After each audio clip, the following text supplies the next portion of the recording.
Hello, everyone, and welcome to Unscrupulous, the podcast where we talk dishonest folks whose victims always live to tell the tale.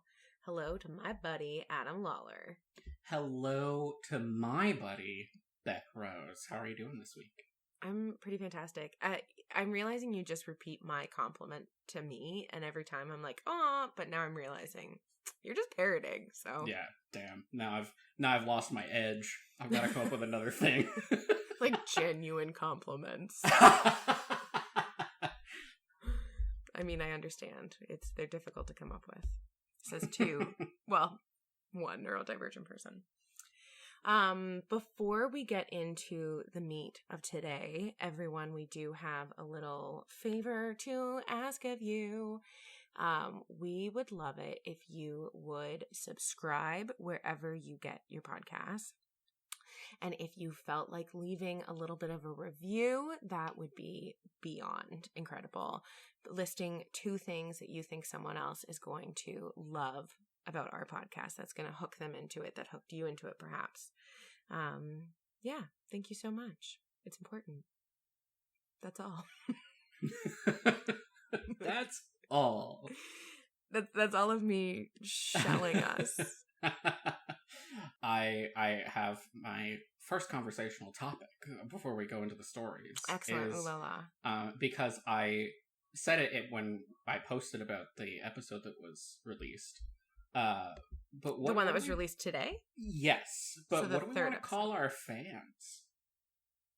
Oh, at this point they're just called our friends and family, so they're just called their names. Yeah, they're called like the closest possible circle of friends and family. Yeah, they're just their first names. Right. Yeah. Right. Okay. I don't think we're popular enough yet to have scrupulous people to like us. You gotta come up with the name of the fans you want to see in the world. I think absolutely. If you build it, they will come. Yes, perfect. Yeah. I think Ray Liotta knew it. He definitely. He's gonna come. That's what our fans will be called, Ray Liotta. I'm into it. All right. I love Ray Liotta. R.I.P. Okay, let's get into it. I'm so excited. I am so pumped to hear your story this week. All right, so in the mid-1800s, the world was looking very different. History. I'm so into it. Okay. It's not as far back as you usually go, but we're going back a little bit. All right. Our own magic treehouse, if you will. Love it. So it was looking very different to, of course, what we know now, but it was also looking quite different to what it had been looking like. As technology is evolving and things like the telegraph and the railroad are invented, mass immigration is shaping cities to look more like what we know them as today is happening. And the general belief among a lot of people is changing from a religious one to a scientific one. The industrial era is what we're talking about. So in what's kind of believed by scholars now in an effort to hold on to the past for a lot of people, spiritualism was born. Oh my God. Mediums were holding seances, giving people a chance to see their loved ones once again, and providing people a glimpse and maybe even a hope into an afterlife. The women often credited for the birth of this spiritual movement are named the Fox Sisters. Now, I first heard about this story in Tori Telfer's second book, Confident Women. Highly recommend that book.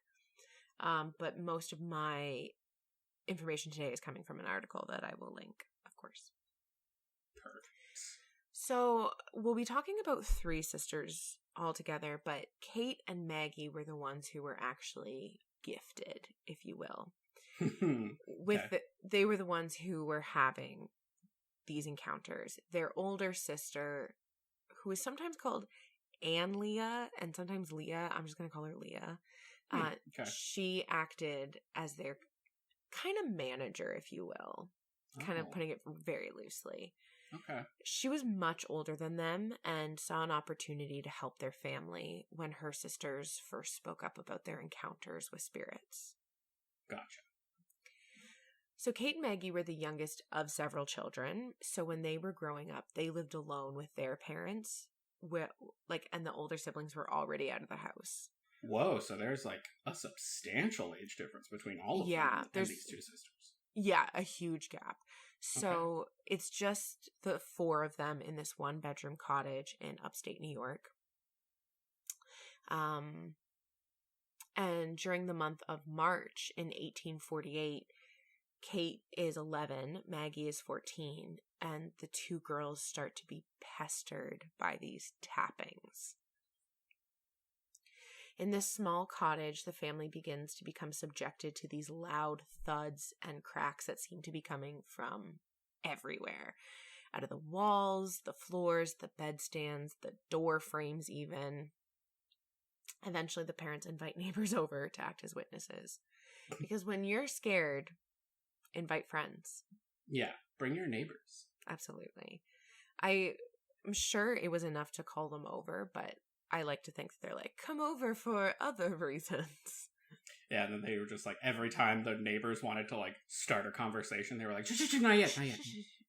Yeah. Did you hear this? No, I want to hear this.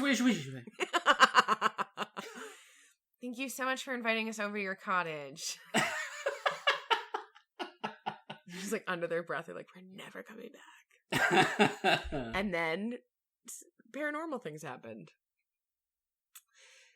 So, standing by candlelight, the cottage feels much smaller, packed with so many people inside. They stand in silence. Would their poltergeist show up for an audience? They start to hear the now familiar tapping begin. One neighbor describes them as raps. Okay. Pause for joke about rapping. I'm a Fox sister, and I'm here to say I start spiritualism in a major way. That's what the poltergeists are tapping. They're not poltergeists. I'm a bad ghost. And I'm here to say. Yeah, it's the only rap structure I know. It's my favorite. So this neighbor describes them as raps. And he begins asking the ghost questions and was getting these rapping sounds and responses. Beatboxing. I'm assuming that he set up like a system of like one rap for yes, two raps for no or whatever, or was he just asking rap related questions? Like, what's the sound of a pen hitting the floor?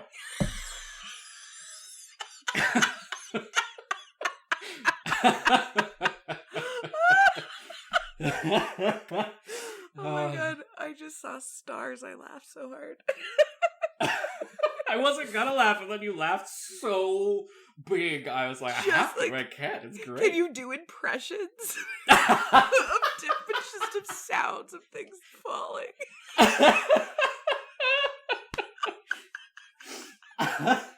Oh my god. I don't know what kind of system they set up because they apparently had a very lengthy conversation. Because they end up finding out that when the ghost had been alive, he had been a 31-year-old peddler who, this is the ghost saying this. Gotcha, yeah. Who had been murdered for the sum of $500. Sorry. He had been murdered. That's the wrong place to be laughing. I apologize. So he's saying he'd been murdered for the sum of $500, and then he had been buried beneath the Fox's house by a previous tenant. Gotcha. So they obviously had some type of like setup with tapping because that is a lot of intel. Yeah, that's like how do you get such specific data? Like, were you a peddler or were you literally anything else? A ledler. Peddler. A ledler. A fiddler. I think that they had like an alphabet thing set up. Probably similar to Stranger Things. Stranger Things, yeah. With the lights. Okay. Yeah, because at this time, like, they didn't get the ghost's name, but I did see a thing saying that an older brother who had, like, come to witness as well, had set something up about the name, but they didn't get it. So... Oh, an older brother of the Foxes. Yes, yeah, Okay. a foxy brother. A foxy brother. I mean, it's a great last name. It is a very good last name. So because of this, and like they didn't, sorry, if I wasn't clear, they didn't get the name at the time. They just got this info, 31-year-old peddler. Yes. Murdered, buried underneath the house. So, $500. $500. So rumors obviously start sprouting up all over town. Someone saying, oh yeah, I think I remember a peddler who came by a few years ago. Like, what happened to him? And tales of like, you know, I heard they were digging underneath the fox's cottage and found human bones and teeth.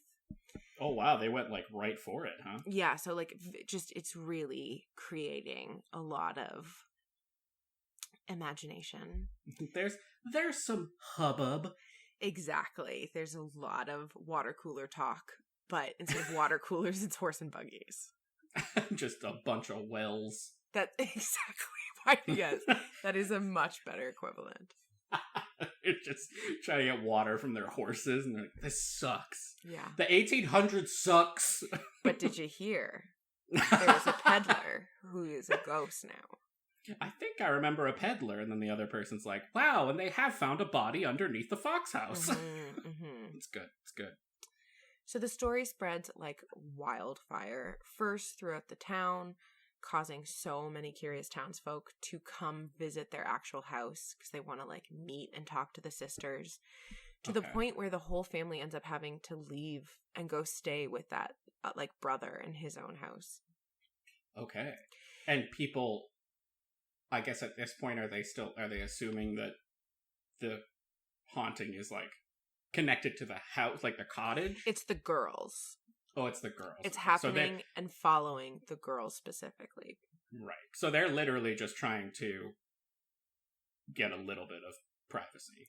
Yeah, like, and not even necessarily from the ghost, but from the people. Right. They're like, he might follow us, but we just need our neighbors to stop banging on the goddamn door. Gotcha. Yeah. And the word, like, it wasn't just contained, like, to this area, especially how I'm saying, like, you know, this is an industrious area. Communication is being able to reach wider. This story ends up going statewide in no time at all. Okay. It's said that their older sister, Leah, who she didn't live in the town anymore. She lived in, I believe, Rochester, and was teaching. And it said that she heard about this happening from one of her students who had read it in the paper and was like talking about it in class. And then she's like, that's my family. Huh. So like the word spread faster that way than them getting a chance to get in touch with their own kid about it. Right. So she decides to go home, visit everyone, and check in on them. It's believed that it was this early on that Leah found out that the entire thing was a hoax. Hey-oh. Okay. Don't know if you saw that one coming. The two younger sisters, Maggie and Kate, showed their older sister in private how they imitated the haunting sounds. They had figured out how to crack the joints in their toes without moving their body too obviously. Okay. And the cracking of the joints against the wood floor caused this sound to echo and sound like it was coming from this otherworldly place. Okay. Apparently, this is something that they had started to do in an effort to freak out their Methodist mother.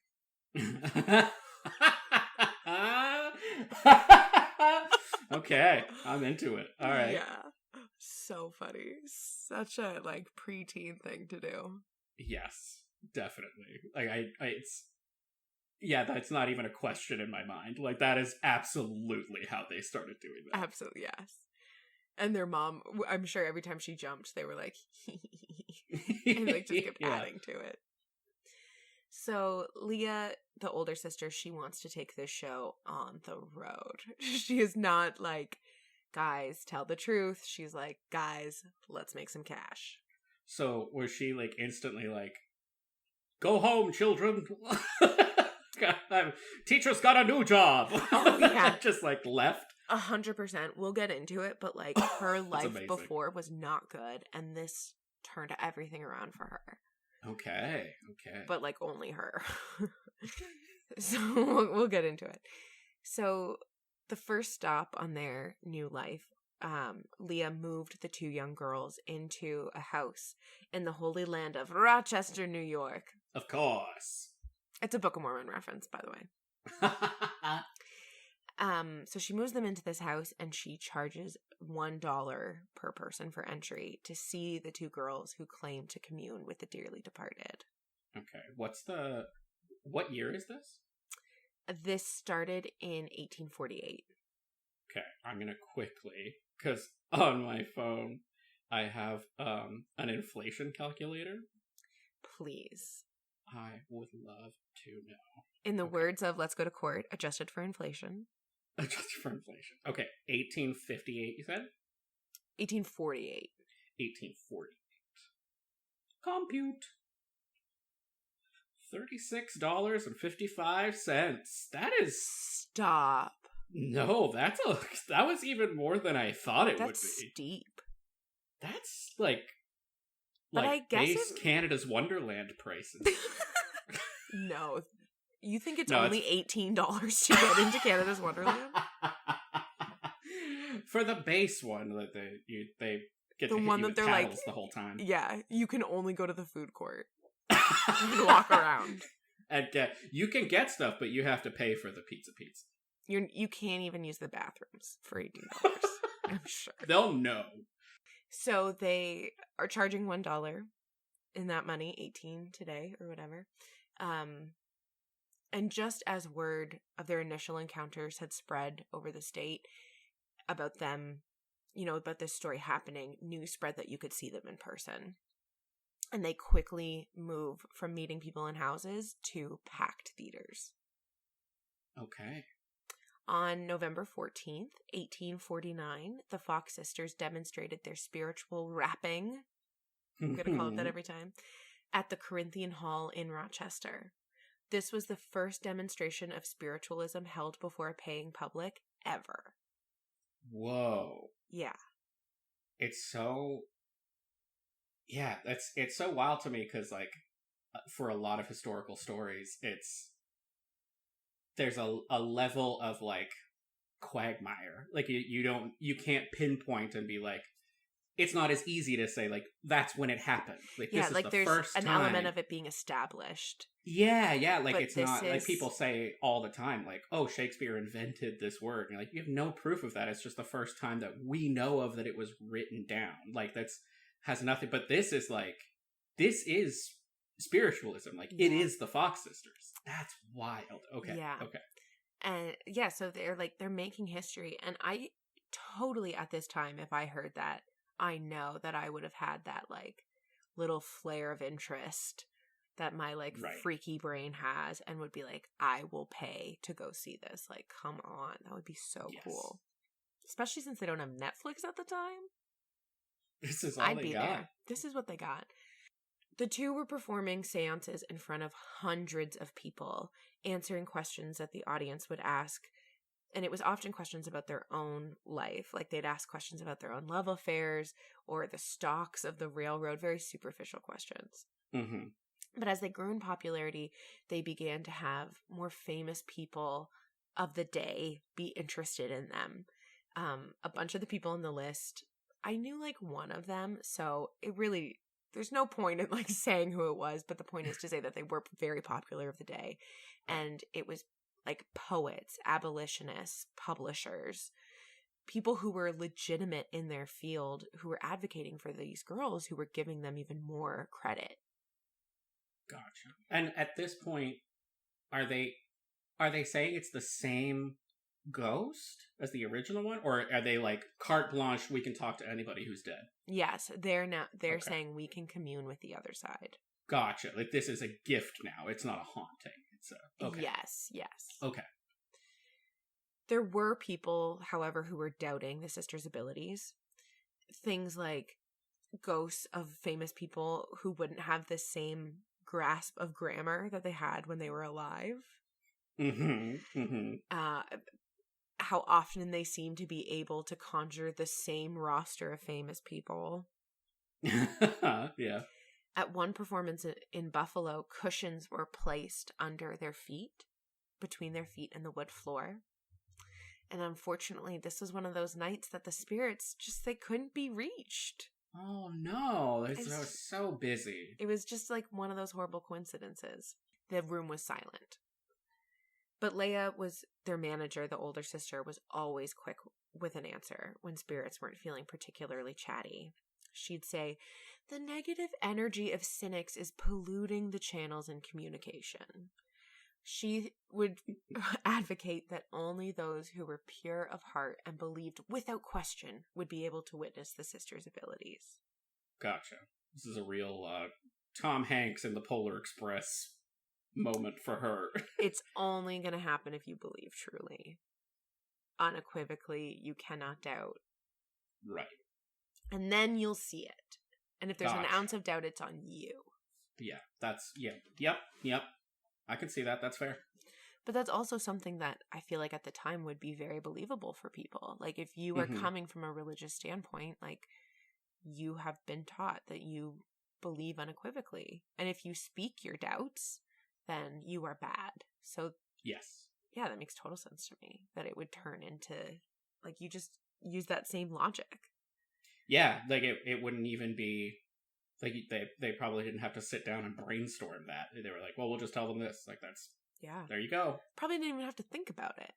Yeah, it was just something on the fly. Yeah. Like, I know that at least 80% of this audience is instantly bought into that frame of thinking. So, yeah. At another point, they were investigated by a physician who noted how the knockings or rappings were always coming from under their feet or when their dresses were in contact with the table. And he... flat out said he believed that they were producing the sounds themselves. Okay.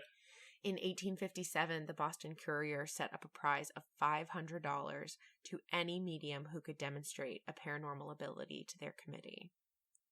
$500 to the next person to murder a peddler so the Fox sisters can get in contact with his ghost. Well, it wasn't just to the Fox sisters. This was for anyone who was claiming... So there's now, the movement has taken off. Other people are in. Yes. So how do you think, and not to derail your story, because I'm loving this so far, but, how do you think that crowd grows? Because, I think very easily. Yeah, they are the first proponents. Do they think it's real and they think that they can do this thing? Or, there are people in the audience who are like, I can get in on this scam. I am into it. And I think both. I think that there are people who go in and are like, I see what you're doing here. And I'm sure there are people who are titillated by that and some who are livid by that. And I am positive that there are people who went in full believing because they had to. For some people, they couldn't figure out grief at that time, and if you think okay, my person is dead, I want to be able to speak to them again, they're right. I think that we're overestimating what they had to do to be believed here. I think it was people were ready for this. Right. Okay, so it's kind of an influence of from both sides, I guess. Yeah, and so in 1857, as these things are gaining in popularity, this is the chance for the Boston Courier. And I think this was their way of kind of almost dispelling it, saying, we will give $500 in today's money. If you want to adjust for inflation, go ahead. To say to any medium, if you can show us a paranormal ability, we will give you this money, but you need to prove it to us. You need to show us something legitimate. Right. So did the paper put out parameters? Did they have a criteria that they had to meet? No idea. Okay. This was just going to be a throwaway part of the story, and we have gotten deep into it. Okay. I'm sorry, but no, as an aside, it is over $16,000. Whoa. Yeah, that's 1857. Wowzers. Yeah. Wow. 60 grand. Jeez. Okay. So the Fox sisters attempted, like, they go in for the prize, and they were investigated by these 3 Harvard professors, and they failed the test. The committee concluded that the raps were being produced by bone and feet movements. So, like, some people are fully, like, we see what you're doing. Yeah, and, like, I assume that they would have made that, like, a public announcement. Yeah. So something that had started as a prank when they were young had taken over their entire lives. They had tried to end the charade, actually, as early as 1849, which would have just been a year into their newfound celebrity. Whoa, really? Yeah, during one of their seances, they had their joints spell out, "We now bid you farewell." But the spirits apparently were only quiet for about 2 weeks before they started talking up again. Gotcha. As spirits do. Mm-hmm. And so this is kind of what you were saying, what we were just talking about. So, like, whether they had decided to stop or not, the flames had been fanned. Like, the train was not getting off the tracks. Spiritualists, mediums, they are all over. And several of them were accredited, whatever that means for the time. Okay, yeah. But it's like, now it's just a part of culture. It was a big fascination for society at the time. In October of 1850, the New Haven Journal reported that there were 40 families in upstate New York who claimed to have similar abilities to that of the Fox sisters, and hundreds more ranging from neighboring states. That 40 in upstate New York. Yeah, so people are just saying left, right, and center. Me too. Right. And I mean, I'm assuming at that, like, the people involved, like the people who are in on the scam were like trying to figure it out. Like, they probably came from all over the board. Like, you probably got, because like the Fox sisters obviously started this themselves. Yeah. But then, like, I can picture the, like, down on his luck dad who comes home from work with the newspaper and is like, "Sons, we've got a tapping to do." Like, yeah. that's. But then also people who do it fully believing it. Like, this is no different from today. Yeah. Yeah. So,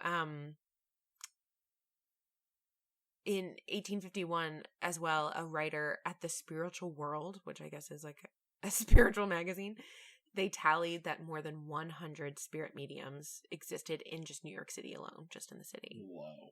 Okay. Wow, they just lit a match, huh? Like, I had, like, I knew vaguely about the Fox sisters. I had no idea that it was, like, that was it. Like, it was like a wildfire immediately. Yeah. Okay. So I'm sure that they weren't even, like, the first to do this, but they were just perhaps the first that became viral of the day. Right.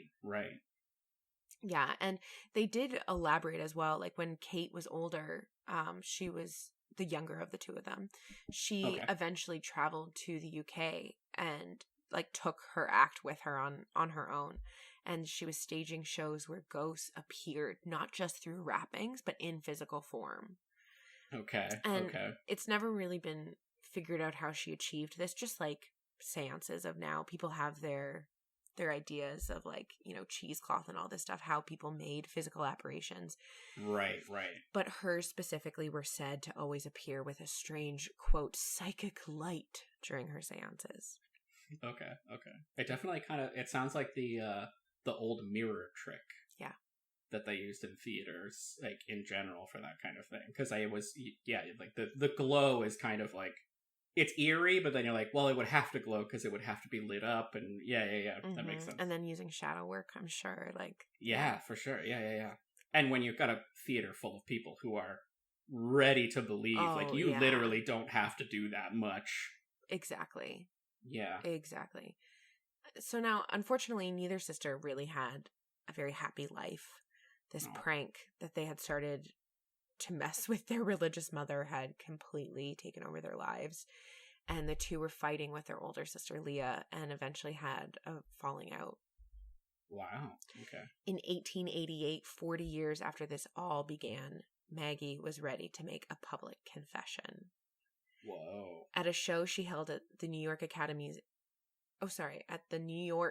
Academy of Music, in front of 2,000 people, she emotionally told the audience how the entire thing worked, even providing a demonstration of her joints. What? In her confession, she said, "When we went to bed at night, we used to tie an apple to a string and move the string up and down, causing the apple to bump on the floor, or we would drop the apple on the floor, making a strange noise every time it would rebound. Mother listened to this for a time.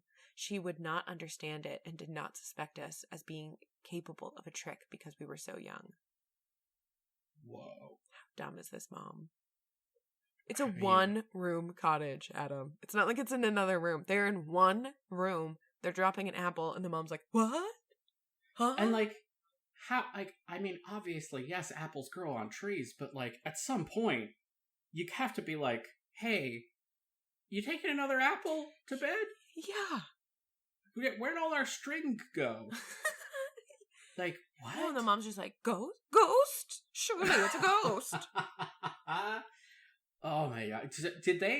Do we know anything about like the later life of the mother? Like, did they like drive her to insanity? Like, probably not, because they got a lot of money. So, but I don't know what happened to the mom.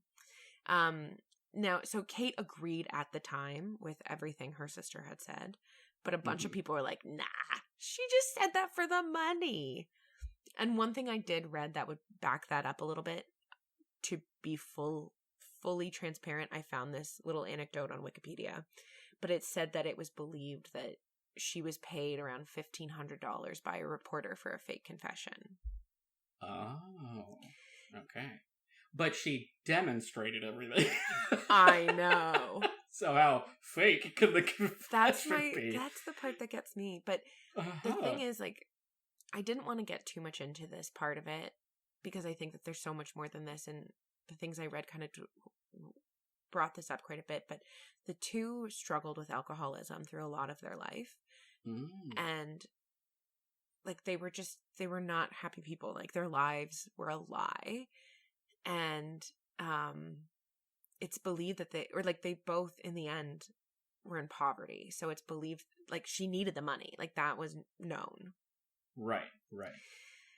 So, but people think she was paid for this fake confession. That's still contested today. Maggie even wrote a signed confession that was published in New York. Blah, blah, blah. Maggie even wrote a signed confession that was published in New York World in 1888. In it, she explained how they had moved to Rochester with Leah and found ways to produce the sounds using different parts of their bodies, not just their feet. She talked about how people wanted it so badly that they would imagine things that helped them believe. But only after 1 year from this confession, she published a recantment to her admission. Whoa. Okay. She'd fallen on harder times and realized that this was her one way that she could make money. Oh, this was it. But so rough. Okay.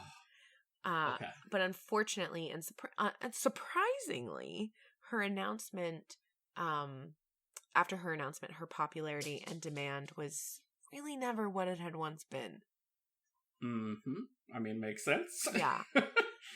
Showed them how the sausage was made, and then was surprised when they no longer wanted sausage. Weird.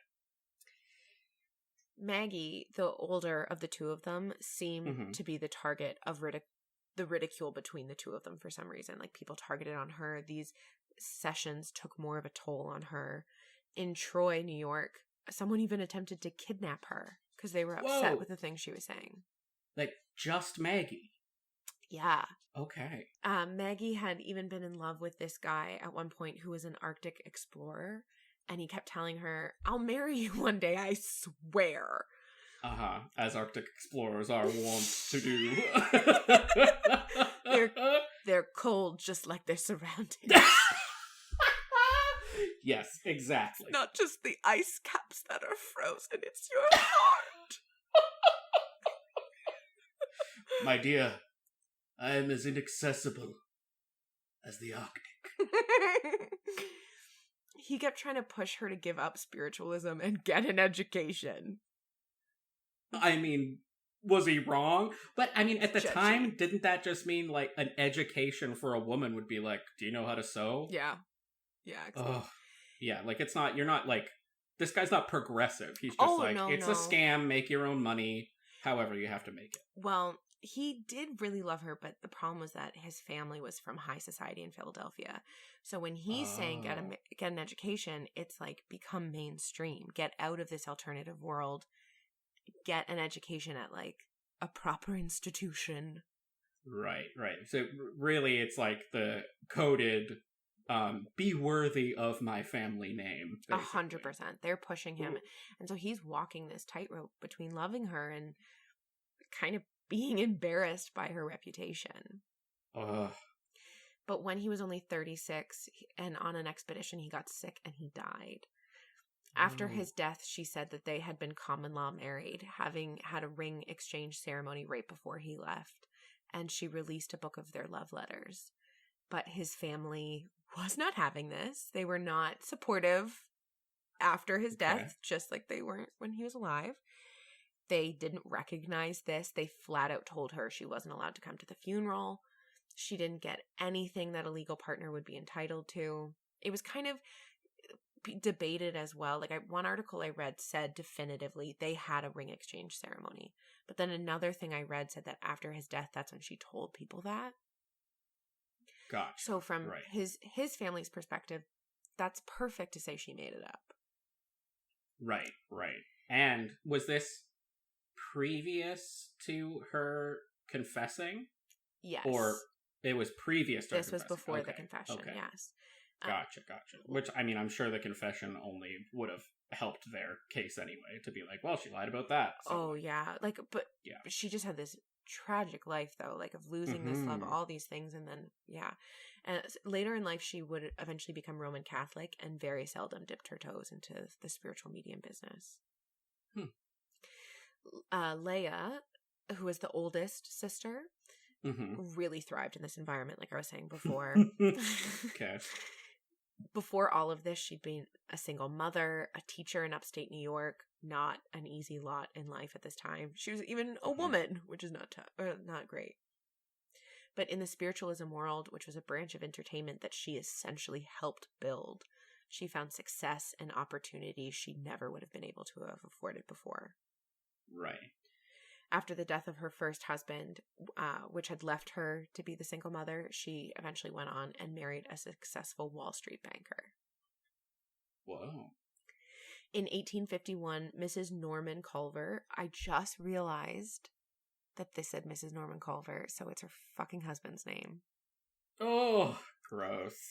So I'm just going to cross that out and say in 1851, a relative of the Fox family, who is a woman, an independent woman who has her own autonomy in life. Weird. Admitted in a signed statement that she had assisted them during their seances by touching them to indicate when the rap should be made. Whoa. She also claimed that Kate and Maggie revealed to her the method of producing the raps by snapping their toes and using their knees and ankles. Okay. They would have been alive when she said this as well. So this is like, this whole thing did not go well for the Fox family in general. It's just a mess. Okay. To this day, the sisters are cited in spiritualism literature and parapsychology, which is the study of psychic phenomenon and paranormal claims. That's what parapsychology is. Thank you. Many accounts of the Fox sisters leave out... so what I'm trying to say is they're still cited today. Right. As if, like, and not cited, like... Well... These were frauds. Wait. Oh, boy. So many accounts of the Fox sisters just fully leave out their confession of fraud and present the rappings as genuine manifestations of the spiritual world. Remarkably, the Fox sisters are still discussed in parapsychology literature without mention of their trickery. Was a quote. One of the quotes from the girls, in this first one is from Maggie. Her real name is Margareta, but she went by Maggie. Okay. That I have been chiefly instrumental in perpetrating the fraud of spiritualism upon a too confiding public, most of you doubtless know. The greatest sorrow in my life has been that this is true, and though it has come late in my day, I am now prepared to tell the truth, the whole truth, and nothing but the truth, so help me God. I am here tonight as one of the founders of spiritualism to denounce it as an absolute falsehood from beginning to end. as the flimsiest of superstitions, the most wicked blasphemy known to the world. And in 1888, Katie had said, I regard spiritualism as one of the greatest curses that the world has ever known. Whoa. Yeah. An important note that I just wanted to make as well is that the spiritualism, because it was mostly created with women and like kind of fringes of society, it was really associated with abolition, the ending of slavery, temperance, which is like stopping drinking, and the women's rights movement. Right. Yeah, so that's the story of the Fox sisters. Whoa, that was a trip! Yeah, I love that story. It, like, yeah, again, I knew the basics of it, but it's wild, like, how do they... Like, so today, they just straight up ignore these quotes? Like, are there people in the spiritualism, like, today's spiritualism offshoots that, like, just say, oh, that's a fake quote? Or they never said that? Or do they just not deal with it at all? Well, a lot of people think that she said it for money. Like, people will... There are people who admit that she said it, but they say that she was lying. Oh, so that was part of the confession that's still debated as to... Yeah, some of them just don't mention it at all. Some of them say that she made it up. But they are, yeah, definitely, like, very much still discussed today as, like, the origins of this movement in this world. But they're so controversial. Right. Yeah. That is so fascinating. It is. Because it's like... And the sister element, I think, is quite fascinating. Like, that their older sister saw what was happening, and instead of making them speak up or tell the truth, was like, okay, let's perfect this and get me some money. Yeah, I was thinking about, like, her character, like, in this story reminds me of have you seen the second season of Dirty John? No, I didn't know there was a second season.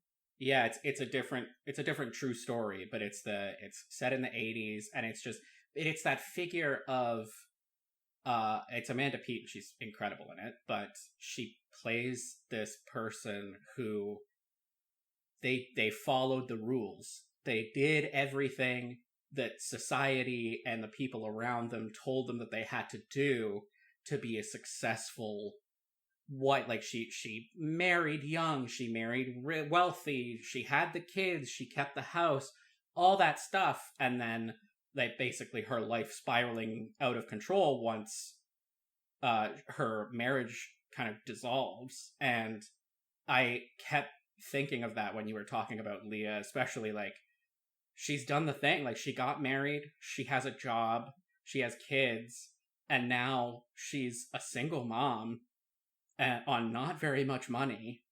And, like, it had to be a thing, right? Like, you did it. Like, you moved away from your family, you got married, it was supposed to be okay. And then that happens, and you know that, like, society did not give her any support. No. Long term. So, like, seeing this, it's basically like, yeah, why not? Like, we can do this, and like nobody's gonna do it for us, so we'll do it for ourselves, kind of thing. Not excusing the act, but like I agree with everything you're saying. I just think that there is something devious of seeing this 11 and 14-year-old and being like, don't tell the truth, let's keep doing this. Because what that ended up pushing was, I mean, I guess you're not thinking long term. So, and I'm not judging a single thing that they have done, obviously. Like, I have not been in this position. But to, like, this was going to affect their lives forever. Like, they would live a lie forever. And, like, at one point, when Maggie was like, shit, I have to go back to this because this is the only way I know how to make money. Like, right. She set them up for long-term failure, but short-term success because people were excited by it.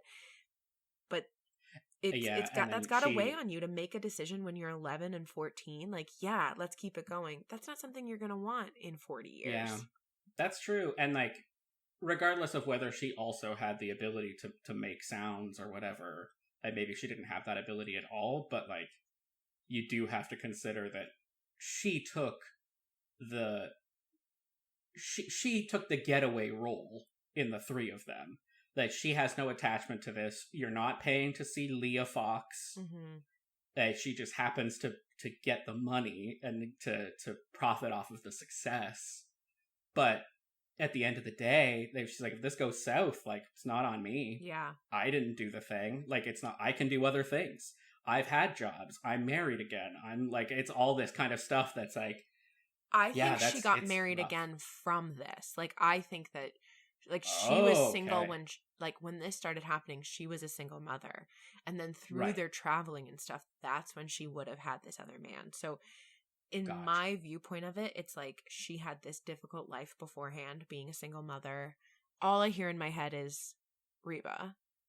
A single mom who works 2 jobs, who loves the kids and never stops. With gentle hands in the heart of a fighter.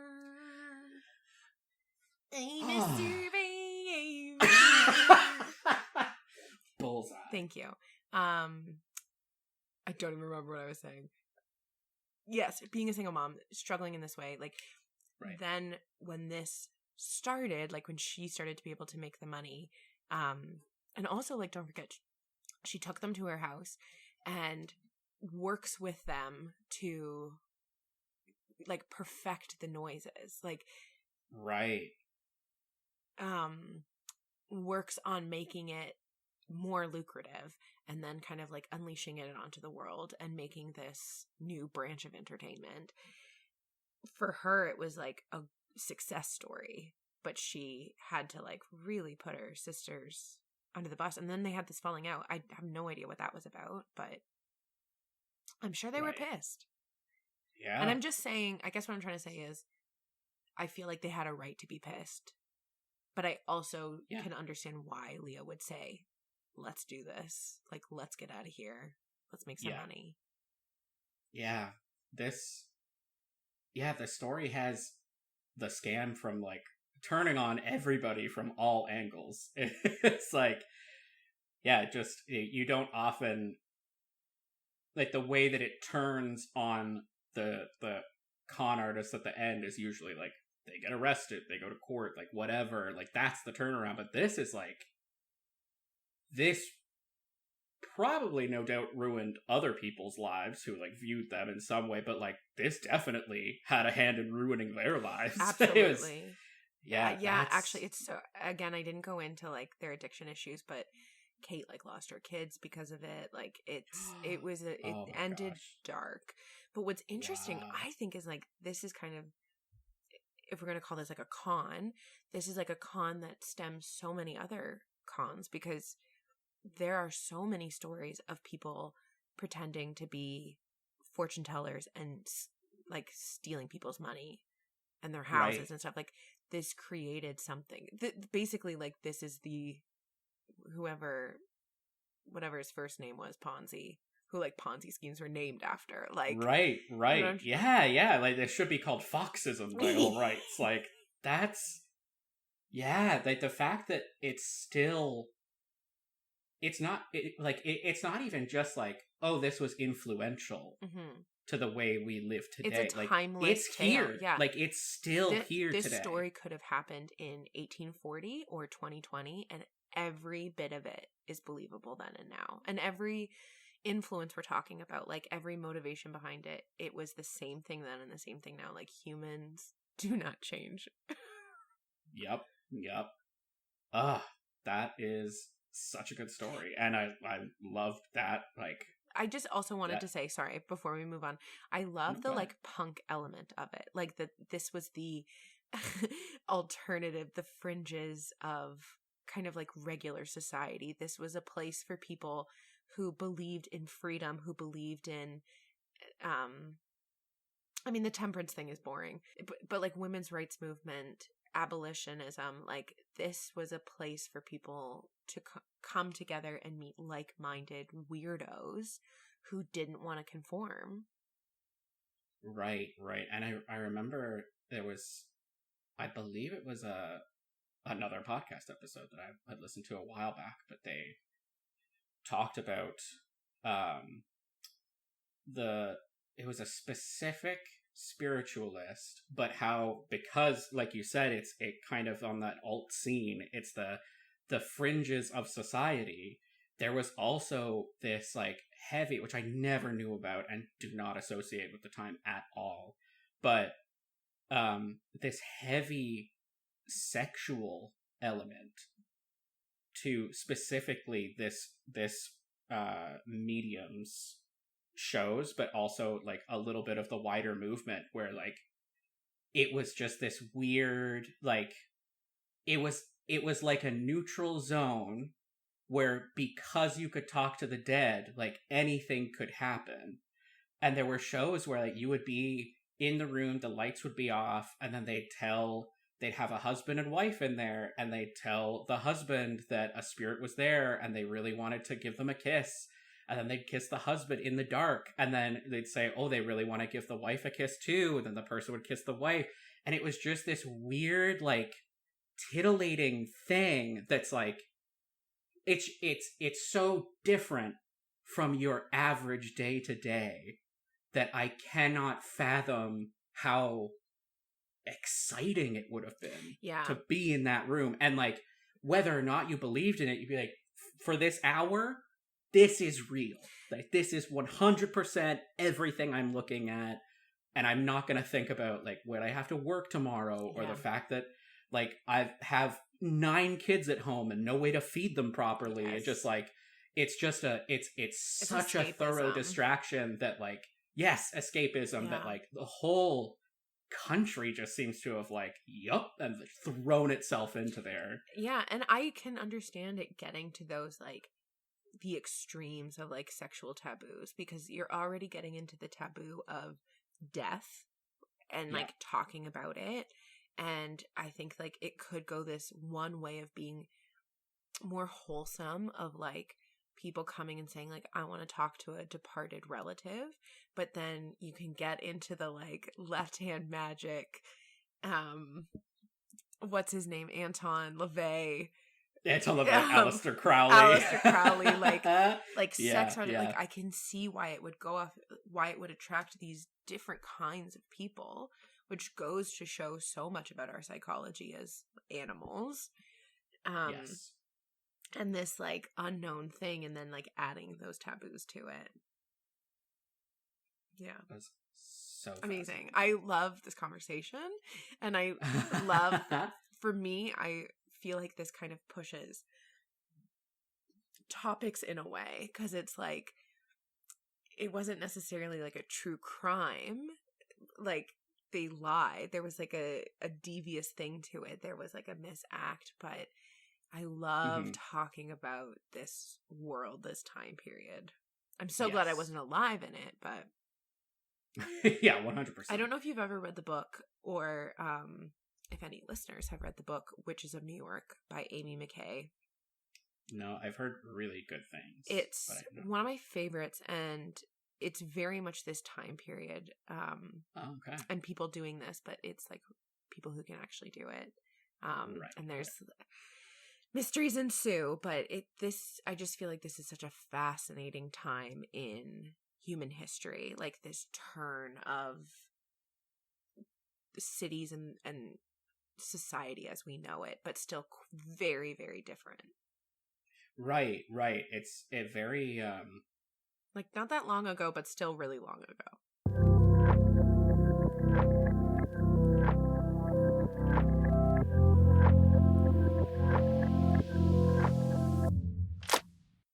All right, it's going to take us into the skies. Oh, we're looking up. So it's May 2nd, 1981. Oh my god, this is like the most recent story you've ever told. I know, right? It's pretty wild. Like computers exist in your story this time. Yeah, like our parents were around. It's pretty, wow. yeah. It's practically yesterday.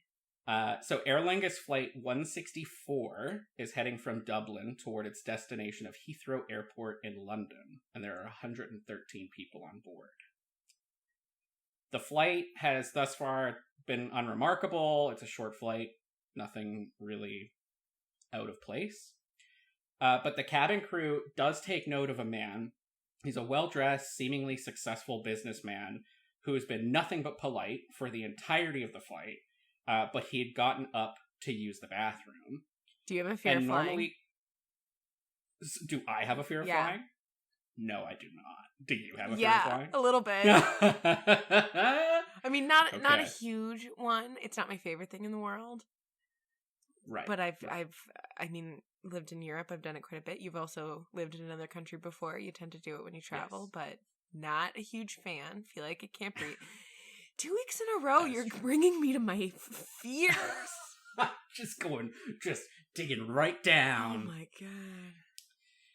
So normally the man getting up to the bathroom wouldn't mean anything, but as the flight is only 5 minutes away from landing at Heathrow, the fasten seatbelt sign is on. So about to ensure that the man returned to his seat. So sorry, just to clarify. Yeah. The light, why it's noted worthy is because the light went on and then he went to the bathroom. Yes. Got it. So everybody should be in their seats. And he's this like, guy got up in that time. I got to poop! He's got That was to. just like a UK child accent. So they're about to ensure that he returns to his seat and he's prepared properly for landing. But then the crew is shocked when the man steps out of the bathroom and his clothes are clearly soaked.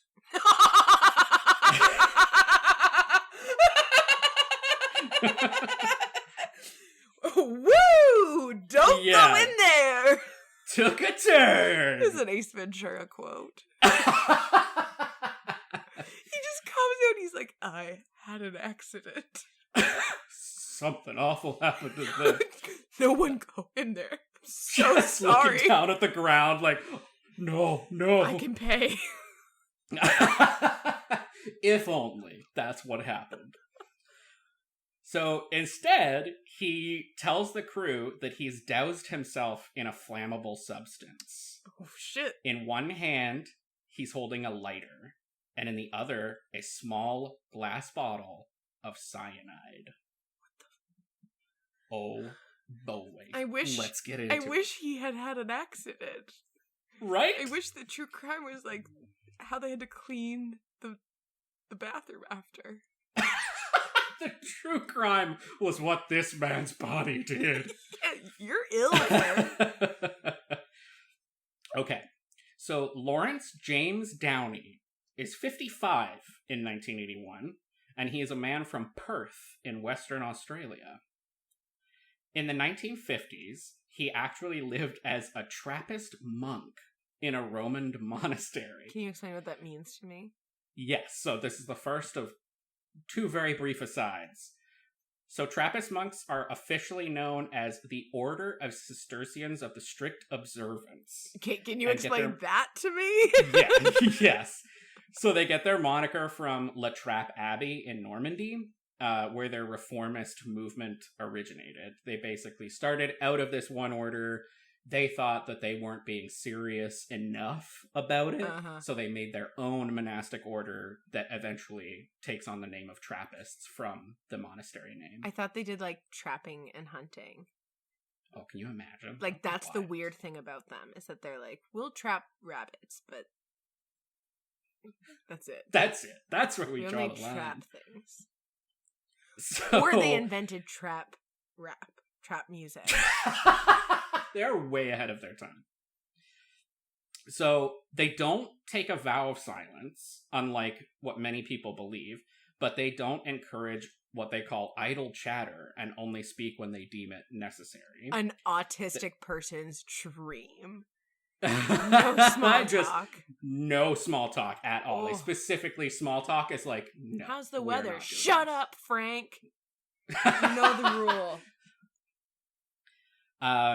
They also do not eat the meat of any, quote, four-footed animals, as described by St. Benedict. So not trapping rabbits, for sure. They can't trap rabbits, but they'll eat fish, they'll eat poultry, that kind of thing. But even then, it's in moderation. But they, like, it's literally anything that walks on four legs, they will not eat it. Yeah. And that's a it's pretty good rule. Yeah, it's just from St. Benedict's writings. And so it's a very strict life of prayer and quiet contemplation. You're meant to meditate. When you're eating, you're not speaking, you're eating and you're generally listening to a reading. You're thinking about these things, you're turning them around in your head. That's the kind of life that Trappist monks live.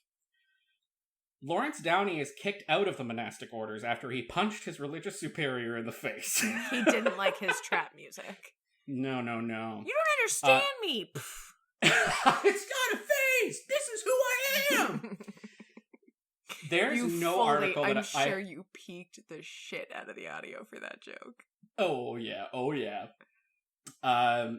There's no article that I could find that says why he punched them in the face. Okay. Just that he punched them, so here we are. So, he's wanted for questioning in his homeland of Australia, related to some suspected dealings in fraud. Oh, so not the punching. No, not the punching. He instead spends time as a tour guide in Portugal, before eventually finding himself in Ireland. After a somewhat weird and vague few years, Lawrence's Irish experiences include 1. Being suspected of entering Ireland illegally. 2. Setting up multiple businesses in Ireland, also illegally. 3. Claiming that the government of Ireland was just out to get him. And 4. Being the recipient of assault charges somewhere in Ireland. So, apparently at this point, he's had enough of Ireland. And he concocts a plan. More like Ireland's had enough of him. Yeah, I'm sure they were pretty glad to see the back of him. And, like, can you imagine being too rowdy for Ireland? Yeah, like, just look at them, they're like, no, sit down. Please go. Shh. Yeah. You've made some decisions. You're too loud for our pub. Wow. So he decides on a plan, but not just some measly scheme, because Laurence Downey is going to hijack a plane. So we're back in 1981, as the confused and somewhat scared crew acquiesces to Lawrence's demands to be taken to the cockpit. Once in the cockpit, he reveals his bizarre and truly unexpected demand to the pilot. The plane will not be landing in London, but instead will be diverting to Tehran, the capital of Iran. Laurence explains that he has, quote, a new constitution and wants to deliver it to the people of Iran himself. If his demands aren't met, he will light himself on fire and burn everything and everyone on the plane out of the sky. Does he have any connections to Iran? None. So the pilot gracefully turns the plane southward, and then he brings up a slight issue. Gracefully? He's just like, understood, turns on the left blinker, checks his blind spot, turning that plane. Taking all the precautions, hand over hand. No problemo, friend. But then he brings up a slight issue, which is that Tehran is over 4,400 kilometers away from them, and this will in fact require a good deal more fuel than the plane currently has left. So the pilot is clear, if we're gonna make it to Tehran, we need to land and refuel. So Laurence is convinced of this, and the pilot proceeds to make an emergency landing in an airport in northern France. He's convinced of it, meaning... There's a twist! So once they've landed and the emergency is known to the people on the ground, Laurence hands the pilot a 9-page statement and demands that the pilot throw it out of the cockpit window and onto the tarmac. He wishes that the Irish press publish the words. I hope it was stapled real good. I hope so too.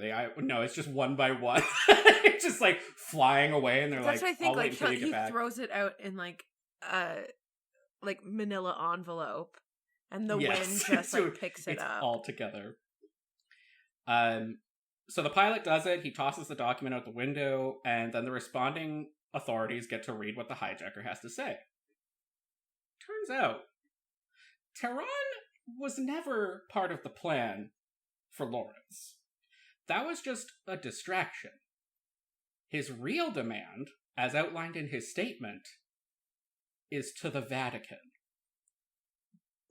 Specifically, he wants Pope John Paul II to release the third secret of Fatima. What? What is that? Second aside. So for those who aren't familiar with the story, in 1917, 3 children in Fatima, Portugal report seeing an apparition of the Virgin Mary, who is a pretty big deal to the Catholics, I'm told. Yeah. Was it on their toast? No, it's just in person. No toast. Oh. They can't even sell. So they saw. Showed up IRL. Yeah, she took some time. Yeah. That diva showed up and was like, bam. Exactly. Bye. So Mary supposedly gave them 3 secrets. Apocalyptic visions. 2 were revealed later and were said to coincide with events in World War I and World War II. But it's like in the way that events that Nostradamus writes coincide with things where you're like, well, if you change these 5 letters, it actually spells dog. And you're like, okay, I don't care. And dog is a palagram for God and... Exactly. The 3rd secret, however, was kept a secret until the last child witness, now an older woman, was on her deathbed. And the story goes that the secret is so shocking that it was sealed by the Vatican, who refused to reveal it to the religious public. Okay, I'm sorry. When did the Vatican's PR get good to be like, let's come up with like a multi-year treasure hunt? Like, you find clues in cereal boxes. We're gonna wait till someone is really old. The secret is so insane, it's gonna make your brain bleed. Tell your parents. Yes. Yeah, they were you'll never believe why priests hate him. Yeah, the clickbait. Then you have to click through. This is the clickbait of the... This is Catholic clickbait. So, it seems that Laurence became really obsessed with this 3rd secret, probably when he was tour guiding in Portugal, and thought the only way to have it released was to steal the plane, and first demand to be flown to Tehran, and invent a weird lie about a new constitution for the people of Iran. The following 8 hours were filled with tense negotiation on the ground, with Laurence letting multiple hostages, including children, leave the plane. Eventually, one woman begins to feel ill, so they communicate this to the people on the ground, and an ambulance is ordered to provide medical attention. What Laurence doesn't know is that the ambulance is filled with French paratroopers. Just silly with them.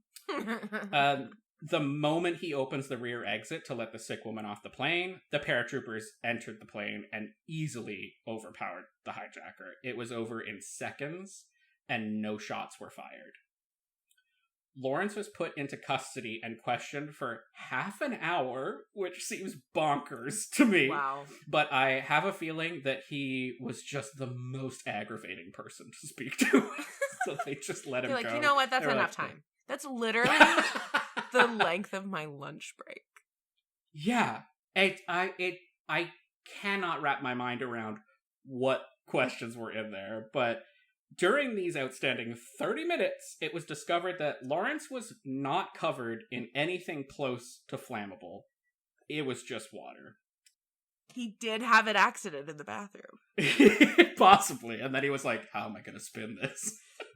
Take me to Iran. Thank God I have this random fiction I wrote about Iran. Yeah. He accidentally splashed a little bit of water on his pants, and he's like, I don't want to look like I from like the sink, and was like, yeah, no. What am I gonna do? I'm just gonna cover myself.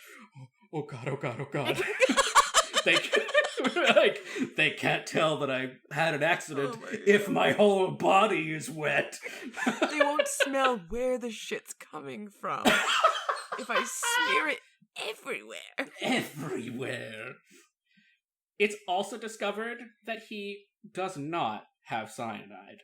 It is also water. After all is said and done, and taking into consideration... This is a hydrated man. Yeah, he's very, very enwatered, if you will.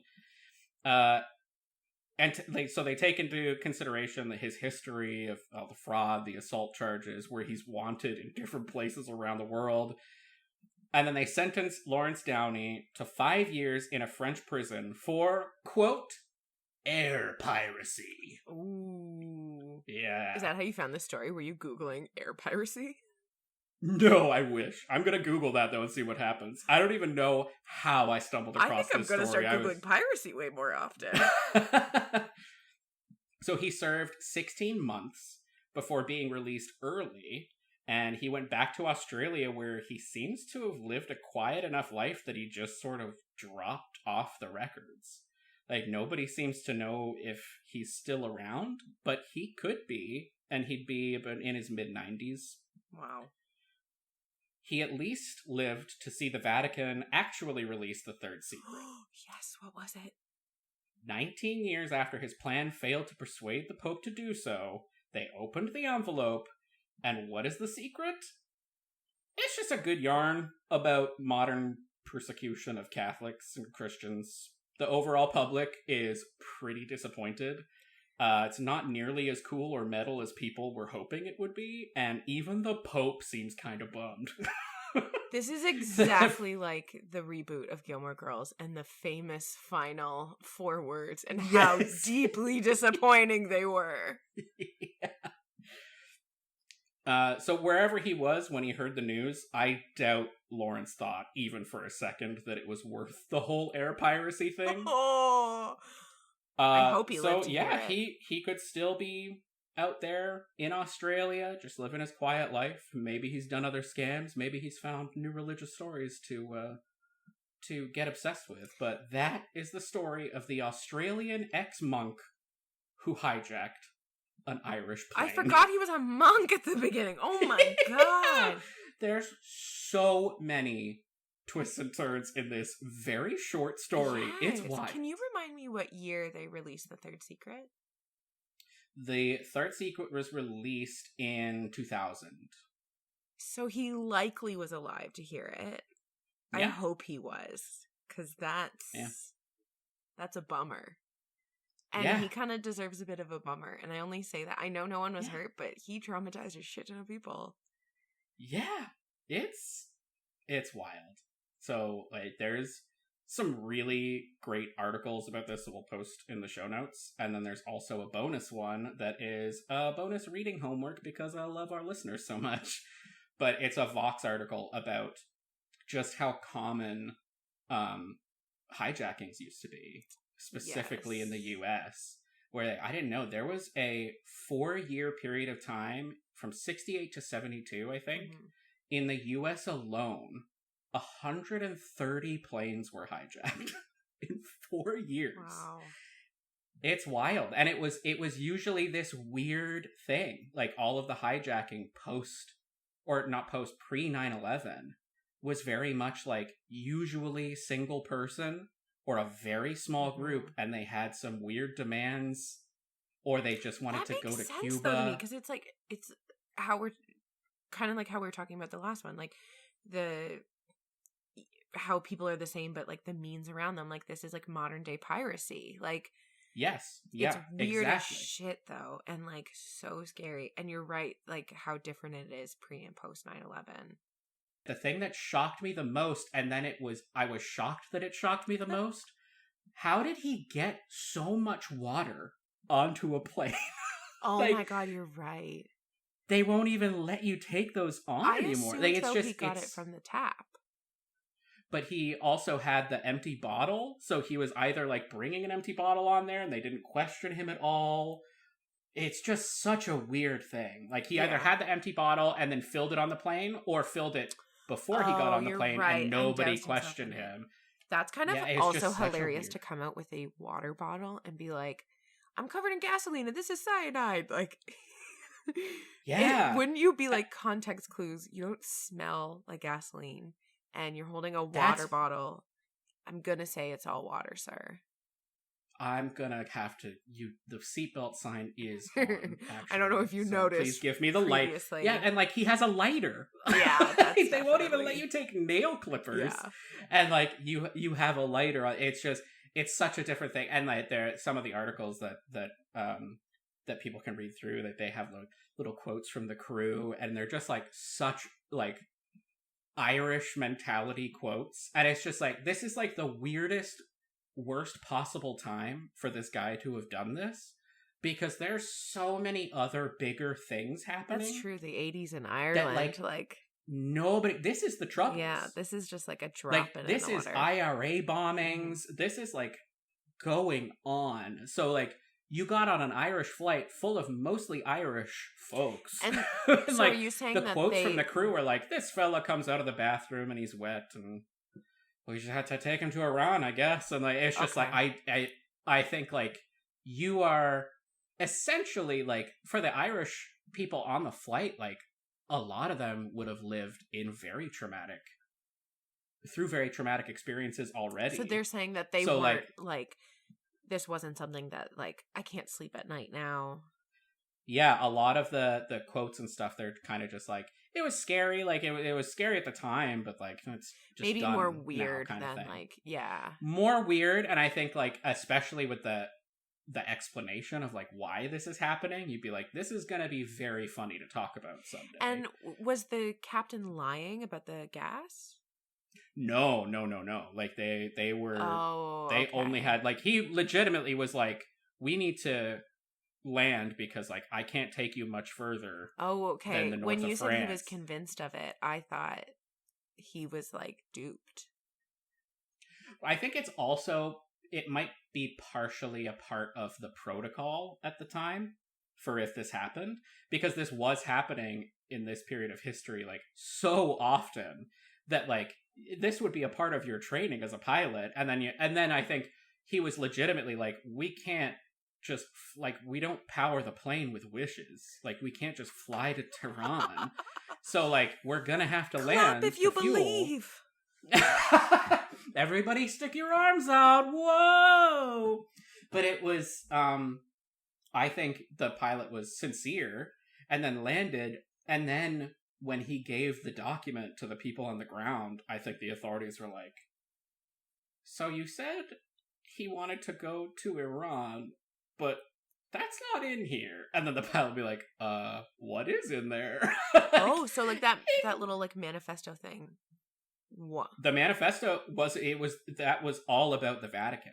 Oh, right. It had nothing to do with Iran. So like for all of in every story at least that's reported, wow, like he hadn't told the pilot anything about this. So just like the level of confusion of like, okay, first, I'm not expecting to be hijacked, but here we are. Then you're landing at a different airport. You're thinking like, okay, we're going to refuel and I guess I'm flying to Iran now. And then being like, wait, I'm not flying to Iran. I'm helping this person negotiate with the Pope to release the third secret of what is happening? Yeah, that's a lot. It's confusing. It sounds like bad writing. Like it sounds like a pilot episode so that they're like, we just need to put every character in there and they all have to be the one guy. So there's gonna be a monk, there's gonna be an air pirate, like they're the same. Like what? There's the invention of trap music. Exactly. There's an assault on a monk over a trap music song. I just want people to laugh at my trap music joke. We will pause for listener laughter. Oh shit, that was good. It's wild. I liked that. I laughed so much excited tonight. To tell you. Excellent. Yes, that was needed and so good. Okay, well, thank you so much for joining us, everyone, on another episode of Unscrupulous. You can join us next week when we meet more unscrupulous people who are doing more unscrupulous acts. I like it. Thank you. Don't forget to follow us and subscribe and like. The whole thing isn't the outro. You'll hear it. You know it. But definitely make sure you're rating and reviewing and telling your friends and listening and all that good stuff. Absolutely. And if you ever think of a topic that you would love to hear us cover, feel free to shoot us a message. Absolutely. On Instagram, or you can email us directly at unscrupulouspod@gmail.com. Yes. My mom actually requested an episode. So I've started looking at that. Interesting. Yes. All right. So we already have reviews coming in. Or I guess not reviews, suggestions. Perfect. All right. Thank you, everyone. We'll see you next week. See you next week, everybody. Bye-bye. Thanks for listening. Bye. Thank you so much for listening to Unscrupulous Podcast. If you want to hear more from us, you can check us out on Instagram at unscrupulouspod. You could always send us an email with any of your case suggestions or just your admiration for us at unscrupulouspod@gmail.com. Make sure to check out our show notes where you can find information on where we got our resources today. And we will check you out next time.